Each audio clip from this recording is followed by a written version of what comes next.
All right, welcome back to CCNA 2. We're going to get into verifying directly connected networks. So some of the different options we have are things like show IP interface brief, show IPv6 interface brief, which is really just the IPv6 variant. Usually you'll see that where you add that v6 after IP, and that'll give you the IPv6 variant of a command. This can give us information like the addresses on the interfaces, operational statuses, right? Whether it's up at layer 1 and layer 2 or not. Of course, we can do show the running config for a particular interface and then specify that interface. Maybe it's G00. You specify that there, and it will allow us to get the running configuration for that interface specifically. Now, personally, I find that showing the configuration for something helps me grasp it a little bit more because I'm very familiar with the configuration a little bit more than the show commands. However, depending on your troubleshooting analogy, depending on your knowledge, I find that when I work with other platforms, I don't like to look at the config. I like to look at the show commands or show type commands. Maybe they're not exactly show commands. Maybe they use a different type of naming for that convention. So you can also show your routing tables, so like show IP route or the IPv6 variant. And this will really tell us stuff like connected networks, L or local networks, which is a new thing in iOS 15.4, I think, was when they introduced that. So older versions, only the C will appear. Don't really worry about that. The L is just a specific address. Yeah, so iOS 15 is when they added it. So here's some examples of what this would look like. Show IP interface brief. You'll see the different interfaces listed, the IP address, and is it okay? Right, this is kind of like a self-check. Is layer 1 up? Is layer 2 up? Right, that's good. All right, so there's an issue here. Maybe it's an issue with the Ethernet protocol. Maybe it's an issue with HDLC or PPP. Here, maybe it's an issue with a cable. Maybe it's not plugged in or something like that. And of course, if layer 1 is down, then layer 2 is also down.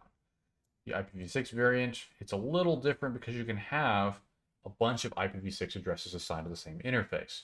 So with IPv4, you can only have one IP assigned per interface. With IPv6, you can have, I don't know if there's a theoretical limit, I'm sure there is somewhere, but you can have 4 or 5, 8 addresses assigned to one interface. And so you'll see it's structured a little differently to support that. All right, so we have a bunch of interface IP addresses here. So you also see the up and up here, right? This is layer 1 / layer 2 here. All right, same concept as over here. So we can also see stuff like local and multicast addresses. So for example, we show the IPv6 interface and we can see IPv6 is enabled. Here's our link local address. Here's our group addresses. Group addresses are also known as multicast addresses.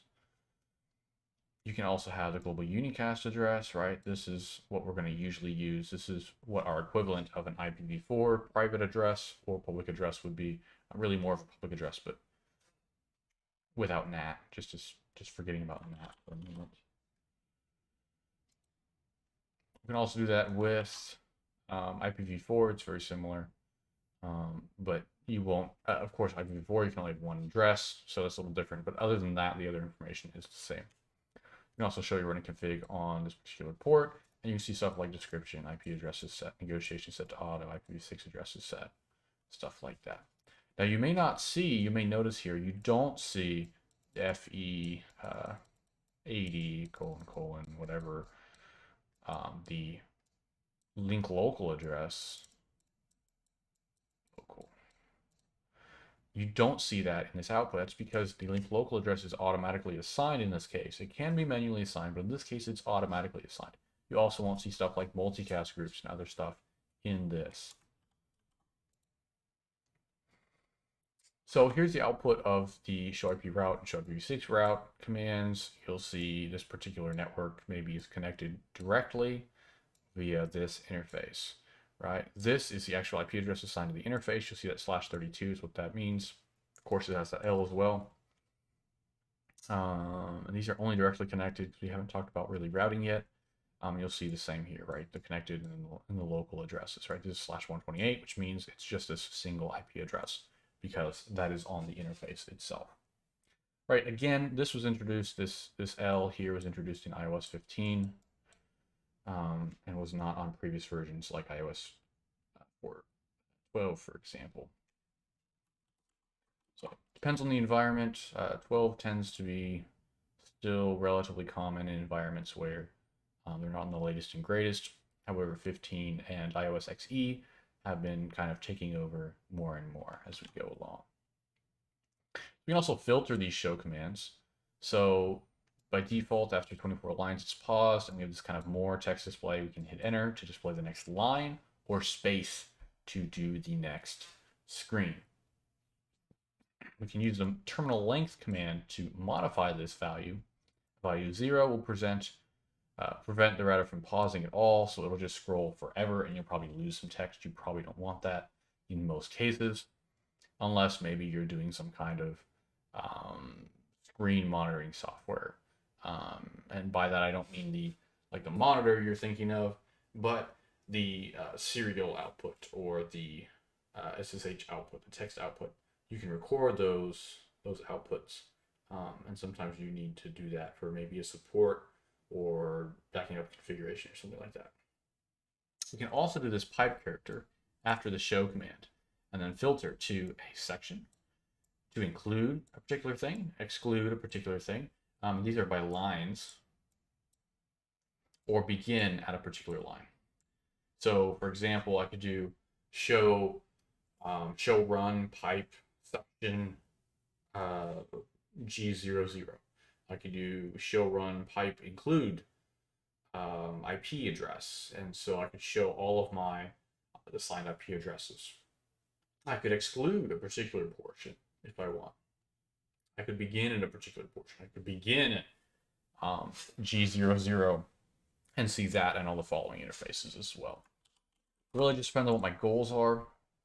The section was added, I believe, in iOS 15 as well. Previous versions of iOS didn't have section option, if I'm not mistaken, and it doesn't seem to work on Packet Tracer either. You also have the command history feature. We can use Control P or the up arrow key. We can use Control N or down arrow key to go down in the command history. Usually most people are going to use the arrow keys and not the control options. I haven't seen anyone use those control options. You can also hit that show history command to see that 10 command buffer by default, and we can change that with the terminal history size command. So if you want to say more commands, less commands, depending on your environment, that's an example. So for these module practice quiz sections or review sections, whatever you want to call them, I want you to kind of go over these things. What did I learn in this module? Think about, do I remember, hey, what the LEDs really mean? What's the system LED, the RPS LED, the stats LED, the duplex LED? What does this mean? What do they do? Kind of go through line by line. Full duplex communication, right? Do I know what that is? Do I understand this?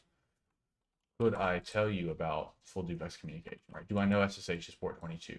Tell me it's port 23. Off the top of my head, do I know those things?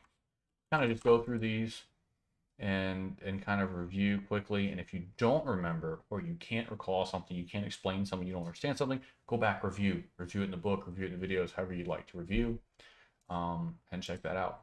But with that, module 1 is complete. So I am looking forward to see you guys in module 2. See you then.